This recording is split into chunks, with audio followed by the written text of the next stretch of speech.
Hey everybody, and welcome to another episode of Fast Flag Facts with John. I'm John, and this is the show where we talk about the who, what, when, where, and why of flags from around the world. This week we are doing another city flag. We are doing the flag and symbology of Tokyo, Japan. All right, let's just dive right into it. Depending on which metrics you use, Tokyo, Japan is the largest city in the world, and as such it is appropriate that it actually has two major flags or symbols. We're going to break down both symbols and the history behind them in this episode. Let's take a quick look at both of them. First up, we have this one. This one is called the Metropolitan Crest. And we have this one. This one is called the Metropolitan Symbol of Tokyo. Okay, the Metropolitan Crest was designed by a man named HIROMOTO Watanabe. He lived from 1848 until 1901, and he had a very prolific political career in Japan. At one time, he was the governor of Tokyo.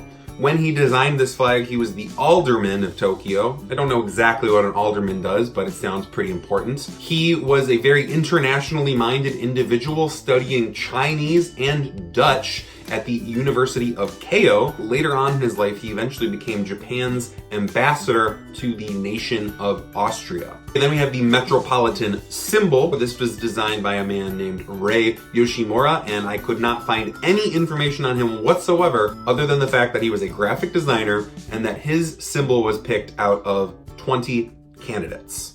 If you have any information on this man, I would love to know more about him. All right, when we look at what is on these flags, that is where both of these designs really shine. So looking first at the Metropolitan Crest, we have a purple field with a white image or icon in the center. And this icon is loaded with a lot of symbolism. First and foremost, it looks a little bit like a sun radiating out in 6 directions. This recalls the national flag, which is a sun on a white field. If you look closely, there's actually a circle within the icon that represents Tokyo being at the center of the nation of Japan, which, as its capital, it is. Purple is often a royal color, and this is no exception. Edo purple was the royal color of Japan during what is known as the Edo period, which ran from 1603 to 1868. A lot of stuff happening in that 250 odd years, but the big points are that the Edo period is remembered as a time of stability, over 250 years of stability, and it was a time of growth. Japan started to interact with the rest of the world during this time, but it was still somewhat cautious. It is remembered by the people of Tokyo as an overall very good period, and so having the purple on the flag represents a idealized vision of the past. The Edo period of Japan came to an end when the Commodore of the US Navy, a man named Matthew Perry, not this Matthew Perry, this Matthew Perry, forced Japan to open up to the West literally at gunpoint. He brought a bunch of warships into Japan and fired on the capital and forced them to do trade with the West, and that was really the end of the Edo period. Now, this icon in the very center of the Tokyo flag not only looks like a sun radiating outwards with the city of Tokyo in the middle, but it also looks like a highly stylized version of this Japanese character. Pronounced Kyo, it means capital. It's actually used in the word Tokyo. Tokyo means eastern capital. So this flag actually has writing or words on it, but it has it in such a highly stylized way that it is a lot more creative and beautiful than just having the words Tokyo City on its flag. This symbol is also sometimes referred to as the turtle mark. It looks a little bit like a turtle from above with the shell in the center and the legs and head and tail coming out from the middle. Turtles are a very important symbol to the people of Japan and a lot of East Asian cultures as well.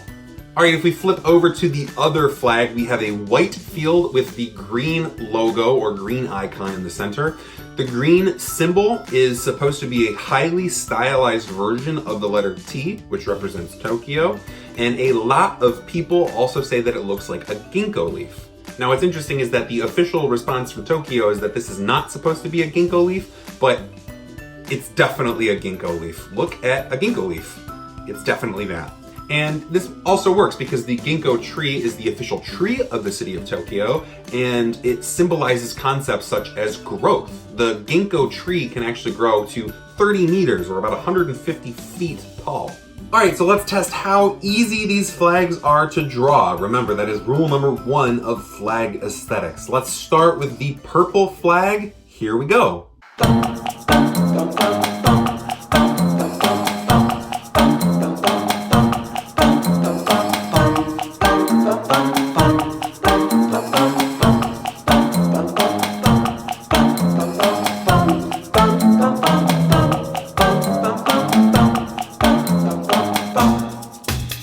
Alright, so first of all, RIP to my purple marker. Aside from that though, I think I did a pretty good job. It's a very easy, memorable thing to draw, and all you have to know is that the 6 points go up and down and then diagonal on the sides. I think if I were to do this again, or if I were to assign this to an elementary school, I would probably start with purple construction paper instead of just ruining a purple marker. Let's try the other flag. Here we go.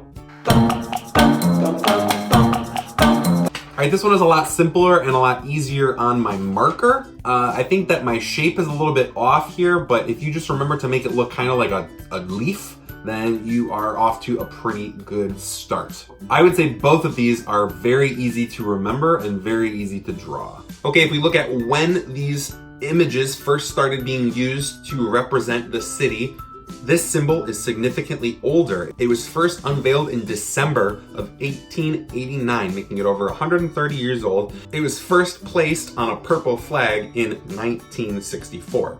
This symbol is much newer. It was designed in December of 1989, actually marking the 100-year anniversary of the older symbol. The idea here was that it was going to replace the older symbol, but now in modern day Tokyo, we actually see both of them used interchangeably. And that brings us to where. The flags are pretty common throughout the city, as are the symbols. They are used on government and metropolitan buildings, as well as on places like buses and manhole covers. Anything municipal, anything that is officially done by the city, uses one or both of these symbols. Generally, people seem to prefer the purple flag and that symbol more than the white and green flag, probably because the first one is older and loaded with a little bit more history, and a lot of critics of the green flag say that it looks more like a corporate logo than something that is representative of a city or a people. So why do we care about either of these? I think both of these flags are wonderful examples of simple, iconic flags that are loaded with depth and history. I think more flags should look like this. And as we go through this series, we're going to look at other flags from different places in Japan. And the Japanese people really have this down to a science. They have a lot of really cool flags and icons throughout the islands. All right, everybody, that does it for another edition of Fast Flag Facts with John. I'm John. I can be found on social media at John Kraus. Please make sure that you like and subscribe to this channel. Also, please share it with your friends. I am trying to expand my viewership, and I'm doing it little by little with each episode. So please show it to friends, show it to family, show it to teachers, geography or social studies teachers that can use it in the classroom. Show it to your mom. Stay tuned. Next time we're going back to a country level flag, and we are looking at the flag and iconography of South Africa.